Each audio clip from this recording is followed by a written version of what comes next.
حبايب قلبي عاملين ايه؟ يا رب تكونوا بخير وصحة وستر من رب العالمين، اللهم امين. شفتوا الجمال بقى؟ شفتوا التحفة والروعة والحلاوة والطعامة والشياكة وكل حاجة حلوة؟ كل حاجة حلوة عندنا، كل حاجة حلوة في بيوتنا، كل حاجة حلوة بنعملها بايدينا الحلوين الطعمين دول. انت هتعملوا كل حاجة بايدك ان شاء الله، وربنا يحسن ما بين ايديكم جميعا يا رب. احنا معانا النهاردة اكلة كوارع، دي اكلة الوحوش. الوحوش يخشوا كده وياكلوا الاكله دي بسم الله ما شاء الله، بالف هنا على قلوبهم يا رب.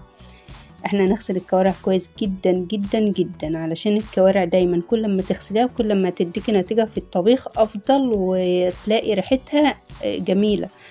الوقت جبت شويه توم حلوين كده، هات شويه توم 3-4 فصوص اللي عندك، يعني شويه حلوين.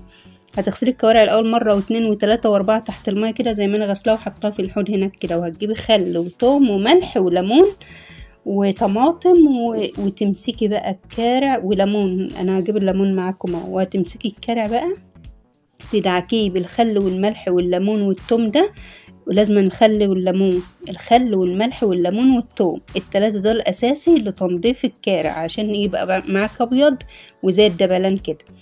هتحط المحلول ده، محلول النقع ده، وهننزل فيه الكرع كده واحده واحده. انا كنت غسلاه كم مره قبل ما اجيبه قدامكم كده، كنت غسلاه كم مره. وما تنسوش شويه الدقيق، انا حطيت دقيق معاكم الوقت ما تنسوهوش عشان ما قلتلكوش عليه. يبقى خل ودقيق وملح وليمون، واللهم صل على النبي. تغسليه غسيل كويس كده، وتوم، شويه توم حلوين كده عشان التوم هو اللي هيطلع كل الزفاره اللي في الكارع ومش هيخلي لك ريحه زفره. والطماطميه دي مهمه جدا لانها بتحوش الزفاره، بتحوش لك الزفاره من الاسماك ومن الفراخ ومن الكوارع ومن اي لحوم هتعمليها. خلاص هنركنهم كده في جنب بالمحلول ده، تسيبيه ساعه، تسيبوهم ساعتين، تبع ما انت عاوزه بقى. وهنجيب شويه ميه كده في الحله عشان هنجهز الحله اللي هنسلق فيها الكوارع. وهتحطي فيها بصلتين كده حلوين وطماطمتين، واللهم صل على النبي. هتحطي ورق لوري وعود قرفة، هنحط كله مع بعض الوقت واحدة واحدة. وروقي حواليك عشان دايما مطبخك كل ما تنسقي المطبخ وتروقيه كل ما يديكي طاقة سلبية حلوة تحبي ان انت تقفي فيه. وشويه الثوم، اوعي تنسي شويه الثوم اللي هنحطهم في الكوارع وهي بتطبخ. فلفل اسمر ولا ورق لوري، شويه ثوم، عود قرفه، عندك حبه هنحطي، ما عندكيش خلاص، وطماطم وبصل. وهتنزلي بهم كده بقى اما الميه تغلي بالشكل ده. ما تقوليش الميه سمرا، ده فلفل اسمر عشان انا مكتره شويه عشان الكوارع برضو ما تديناش اي نتيجه زفاره بعد الغسيل والنقع اللي احنا نقعناه ده كله. وكمان كتري شويه الفلفل الاسمر بالطريقه دي. هتاخدي بقى بعد ما تغلي كده، لو هتلاقي فيها ريم من على الوش او اي حاجه كده هتشيلها عشان ما يعملكش زفاره برضو في الشوربه. بس هي الحمد لله دي كانت نظيفه تماما وما فيش فيها اي حاجه. ده بسبب ايه؟ بسبب ان احنا غسلناها كويس ونقعينها كويس، وكل حاجه تعمليها بضمير هتطلع لك بضمير حلو ان شاء الله. شفت الشوربه بقى بعد الكوارع بتاعتنا ما استوت؟ اقول لك معلومه للكوارع بقى عشان ما تغيبش معاكي على البوتاجاز. بدل ما تقعدي تسيبيها 4 ساعات 5 ساعات، احنا كلنا عارفين ان الكوارع بتغيب طبعا على البوتاجاز وبتاخد وقت طويل جدا. بدل ما تسيبيها الوقت ده كله، انت هتنضفيها بالليل وهتسلقيها وهتعمليها وتاخديها تحطيها على البوتاجاز بنفس الطريقه اللي حطيناها دي. تسيبيها ساعه ساعتين او زي ما انت قاعده في السهره كده، تسيبيها براحتها ساعة او ساعتين، تطفي عليها وتسيبها في قلب الحلة زي ما هي. هتصبحي تاني يوم الصبح هتحطيها نص ساعة ولا ساعة بالكتير على البوتاجاز هتلاقيها استوت. يبقى احنا كده ضعفنا الوقت بتاع السوى اللي هياخد معانا وقت طويل. بدل ما تاخد وقت طويل مثلا هتاخد 3 ساعات، هنخليها احنا ساعة ونص بسبب ان احنا سويناها وسبناها في قلب المية بتاعتها. هنحط هنا ايه بقى؟ هنعمل الصلصة اللي هنطلع منها الدقة، وهنطلع منها الصلصة بتاع الكوارع اللي هنحطها على الفتة. جبنا فصين توم حلوين صحاح زي ما هم، وورق لوري وشوية ملح وعود قرفة، وهنسيبهم كده يتسبكوا مع بعض. مش هتحط خل ولا توم مفروم ولا اي حاجة هنا، التوم الصحيح بس. هنرجع هوريكم تاني هنعمل ايه وقت لها خطوة تانية كمان، بس ما نشوف احنا هنعمل ايه. هنا شوية زيت برضو محترمين، زيت على سمنة. ودايما لما تيجي تحمري بط، فراخ، لحمة، كوارع، عيش زي اللي انا هحمره الوقت ده، يبقى زيت على سمنة. السمنة هتديكي لون ورد حلو في التحمير. اي تحميرة تحمريه حطي شوية سمنة. انا كده كان عندي شوية السمنة الصغيرين دول، لو كان عندي اكتر من كده كنت حطيت كمان. نزلت بالعيش المتقطع ده، اي عيش موجود عندك هتقطعيه بالطريقه دي مكعبات كده، وهتنزلي بيه في الزيت، هتحمريه زي كنا هتحمري بطاطس او اي حاجه. يا كل الزيت ده يا هنا، ونحمر في الزيت ده كله وناكل. ده كوارع، ده كوارع. تعرفين يعني ايه كوارع؟ يعني للناس الاكيله اللي عارفين يعني ايه كوارع، بسم الله ما شاء الله يخشوا عليها بقلب جامد. هتحمري بقى العيش بالطريقه دي، وهتحطيه على مناديل جنبك يشرب المنديل، تشرب الزيت وكده. على ما تخلصي بالطريقه اللي انا موريها لكم دي، على ما تخلصي يكون حاجتك كلها جاهزه. وعودي نفسك اكلك يكون كله نازل سخن، كل ما تنزلي حاجتك متناسقه مع بعضها سخن من على البوتاجاز وتاكلوا. والشتا جاي بقى، اكله الشتا هي الكوارع دي، تاكلي من هنا وتدفي من هنا.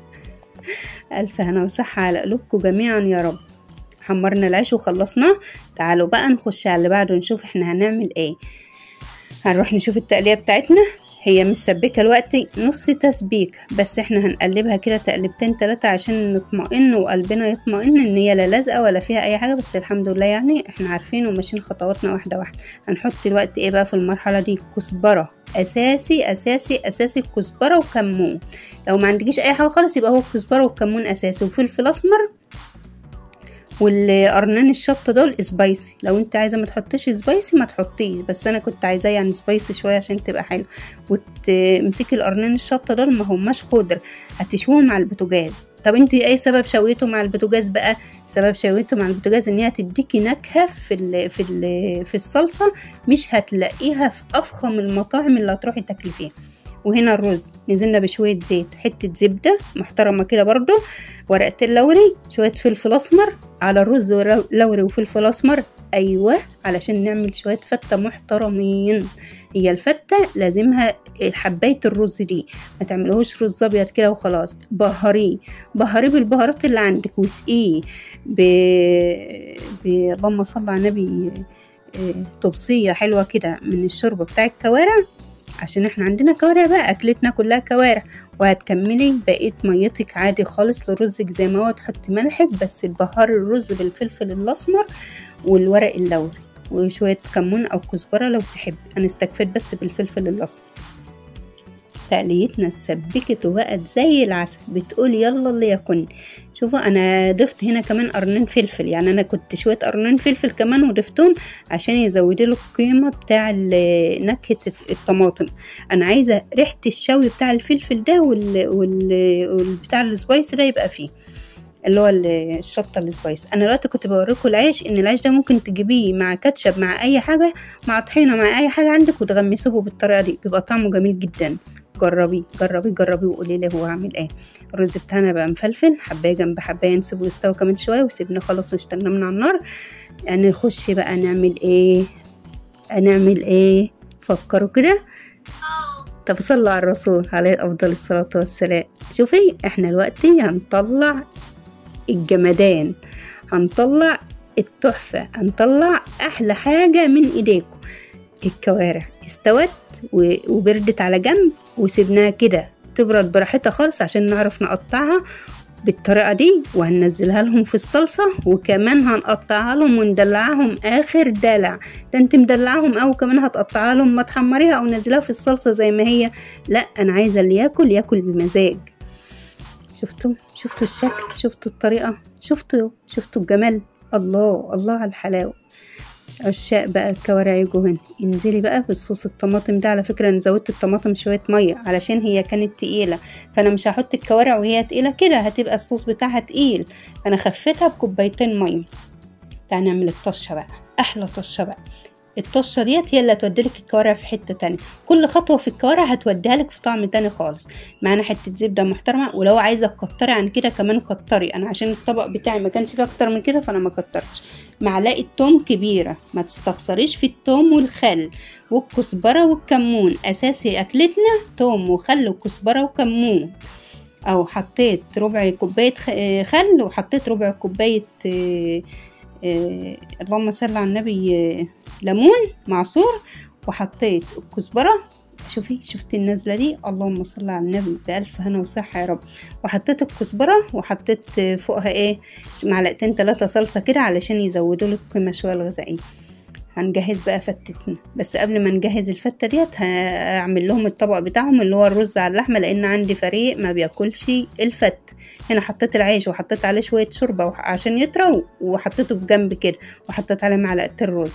هجهز بقى الطبق بتاع الفريق اللي ما بياكلش الفتة، وبعدين نجهز الطبق بتاعنا احنا بقى بالشكل ده. جبت نص كيلو لحمة كده وطبخته لهم، قلت علشان ايه قلبي ما يوجعنيش، قلب الصغير لا يتحمل يا جدعان. شفتوا الجمال، شفتوا الطعم الحلاوة. والله العظيم العيش ده بس كده من غير فتة ومن غير حاجة يتاكل لوحده. انا قعدت اكل فيه بالكاتشب زي ما انا كنت مورياكم كده لما قربت فيه، بس انا مخبيه من وراكم يعني.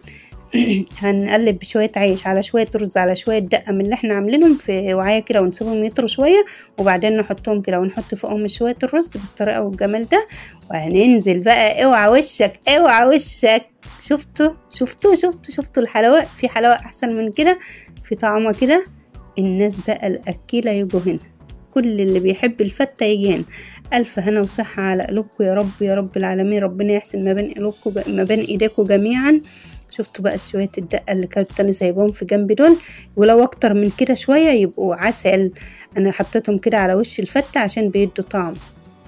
ألف هنا وصحة يا رب. يا رب تكونوا استفدتوا ولو بمعلومة واحدة من الفيديو. ما تنسونيش في اللايك والاشتراك في القناة، وفعلوا لي زر الجرس عشان يوصل لكم